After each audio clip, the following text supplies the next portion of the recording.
आज स्वामी जी हम जो ज्ञान की बात आगे बढ़ा रहे थे उसको थोड़ा विज्ञान की तरफ ले जाते हैं। जहां विज्ञान आता है वहां हमारा ये दृष्टि विज्ञान आता है। तो दृष्टि विज्ञान को मजबूत करने के लिए जो मुख्य चीजें हैं, ज्ञाता दृष्टा, भेद विज्ञान, जुदापन की जागृति और अपने अस्तित्व की जानकारी करना, सेल्फ रियलाइजेशन, इंट्रोस्पेक्शन, स्व निरीक्षण, स्व परीक्षण, ये सारे दृष्टि में होते हैं, ज्ञान दर्शन में होते हैं। और इसी से ही ये सब आत्मा की भाव सत्ता है, इसी से ही हम धीरे धीरे मुक्ति को जाते हैं। तो कृपया जो है ये जो टर्म्स मैंने बताई है ये हम कैसे करें? बोल तो दिया, ज्ञाता दृष्टा करो, भेद विज्ञान करो, जुदापन की जागृति करो, ऐसे करो, पर करें कैसे?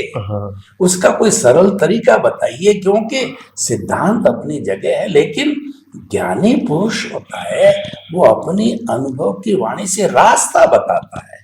खाली सिद्धांत तो थ्योरी है, लेकिन प्रैक्टिकल जब तक नहीं बताया जाए तो व्यक्ति करे कैसे?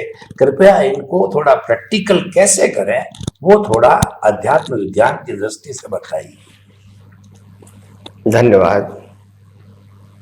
सबसे बड़ी बात यह है कि हमारे जीवन के अंदर जो जो संजोग आते हैं, वो संजोग के अंदर हम जिस प्रकार से जी रहे हैं उसके अंदर तो हमारे पास कोई चॉइस नहीं है। मगर जो जीवन जी रहे हैं उसमें क्या दृष्टि होनी चाहिए वो तो हमारे पास चॉइस है, और वो दृष्टि को ही ज्ञान दर्शन कहते हैं। तो हमारे पास ऐसा ज्ञान दर्शन होना चाहिए कि हम हर संजोगों को बिना राग द्वेष स्वीकार करें और संभाव में रहें। और संभाव में रहने के लिए हर अवस्था को हम कुदरती कानून, कुदरती रचना और कुदरत से 6 तत्वों से ही देखें। मगर मैंने कहा कि आम जनता राग द्वेष करती रहती है। मगर राग द्वेष क्यों होता है? कई लोग कहते हैं कि स्वामी जी राग द्वेष तो हमको भी होता है, और आप कहते हैं कि आपके पास विज्ञान है, तो आम जनता जो राग द्वेष करते हैं वो हम भी करते हैं हमारी परिस्थितियों के अधीन। तो दोनों में अंतर क्या है? हमारा भी राग द्वेष वीडियो शूटिंग में आ सकता है, उनका राग द्वेष भी वीडियो शूटिंग में आ सकता है, तो डिफरेंस क्या है? तो मैंने कहा दोनों के राग द्वेष में जमीन आसमान का अंतर है, व्यवहार से नहीं, दृष्टि से।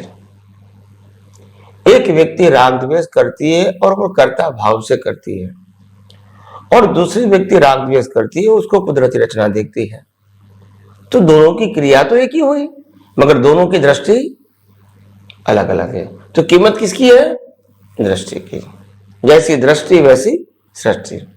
तो अगर दृष्टि में ही कर्तापन, मालिकीपन है तो राग द्वेष तो होगा ही, मगर वो राग द्वेष जो हो रहा है उसमें उसकी सिग्नेचर होगी कि हाँ राग करना चाहिए, या तो बराबर है या तो मैंने किया, द्वेष करना चाहिए या तो मैंने किया। ये दृष्टि है, ये अज्ञान दृष्टि से कर्म बनते हैं।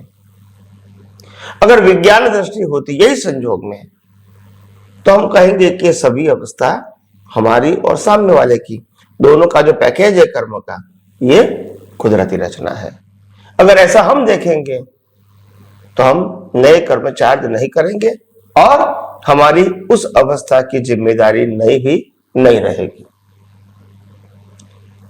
मगर क्योंकि हम इस प्रकार की जागृति नहीं रख सकते हैं, क्योंकि न किसी ने बताया है और न दुनिया की कोई किताब में भी लिखा है, तो ये कैसे करेंगे?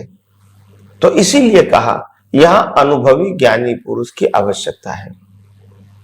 जो अनुभवी ज्ञानी पुरुष आपको ये दुनिया का सनातन सत्य बताएंगे, उनका सनातन सत्य नहीं, ब्रह्मांड का रहस्य बताएंगे, और ब्रह्मांड कैसे बना है, कैसे चलता है, इसमें तुम्हारा मन वचन काया कैसे बना है और कैसे चलता है, और तुम्हारे कर्मों का हिसाब एक दूसरे व्यक्ति के साथ जुड़ा हुआ, सत्ता, संपत्ति, संबंध और साधन से जुड़ा हुआ, वो कैसे चलता है, इनका जो रहस्य बताएंगे सिद्धांत के तौर से, तो आपको ये विज्ञान समझना और विज्ञान को दृष्टि से उपयोग करना और अनुभव करना वो आपके लिए आसान हो जाएगा। मगर क्योंकि विज्ञान देने वाले इस दुनिया में एक्सेप्शनल होते हैं या नहीं भी होते हैं, और इसीलिए विज्ञान को विज्ञान की तरह समझना वो एक अलग बात होती है, और विज्ञान को धर्म की तरह समझना वो अलग बात है। आज बहुत सारे लोग विज्ञान शब्द तो बोलते हैं, मगर वो अपने ही धर्मों का प्रचार करते हैं विज्ञान शब्द बोल के। पहले धर्म के नाम से प्रचार करते थे, अभी विज्ञान के नाम से वो प्रचार करते हैं, मगर वो भी सांप्रदायिक धर्म के नाम के वो विज्ञान शब्द का प्रयोग करते हैं। तो इसीलिए हमने कहा कि विज्ञान को समझना आम जनता के लिए आसान नहीं है। अगर अनुभवी मिल गया तो उनके लिए आसान है। तो अनुभवी ज्ञानी पुरुष प्राप्त होवे ऐसी हमारी सबकी भावना प्रत्येक अवतार में होनी चाहिए। और इसीलिए जैसे जैसे संजोग आएगा हम ये विज्ञान तो आपको बताएंगे और बताते रहेंगे, क्योंकि हम जब स्पिरिचुअल साइंटिस्ट है तो हमारे पास साइंटिफिक विजन के अलावा कोई विजन भी नहीं है। तो कैसे भी कहोगे, कैसे भी प्रश्न करोगे तो उत्तर में तो वही निकलेगा कि जो हमारी आईसाइट से, हमारी जो दृष्टि है, तो जैसे दृष्टि में जो दिखता है वही निकलेगा। और इसीलिए ये विज्ञान को जब अनुभवी पुरुष के मुखारबिंद से सुनना और समझने का मौका मिलता है तो समझ लेना कि आपका जीवन धन्य हो गया। क्योंकि अनुभवी पुरुष मिलना या होना ही कलयुग का आश्चर्य है, होते ही नहीं है। क्योंकि यह कलयुग में दुकान चलती है फॉर्मेट से, और बिना फॉर्मेट कोई बात नहीं कर सकता है। इतने ब्रह्मांड का रहस्य बताना, और वो भी बियॉन्ड बुक्स, ये कोई छोटी बात है, मगर हाँ अनुभवी के लिए काफी सरल है। तो इसीलिए हम सबको भी यह अध्यात्म विज्ञान को समझने के लिए अनुभवी पुरुष को मिलकर अपने जीवन के सभी प्रश्नों का परमानेंट सॉल्यूशन पाकर वही विज्ञान का उपयोग करके, अनुभव करके हम मुक्ति की ओर आगे जा सकते हैं।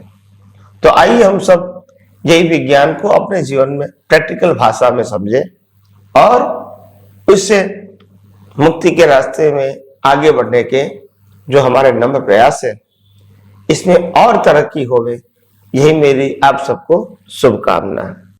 स्वामी जी आपका बहुत बहुत धन्यवाद।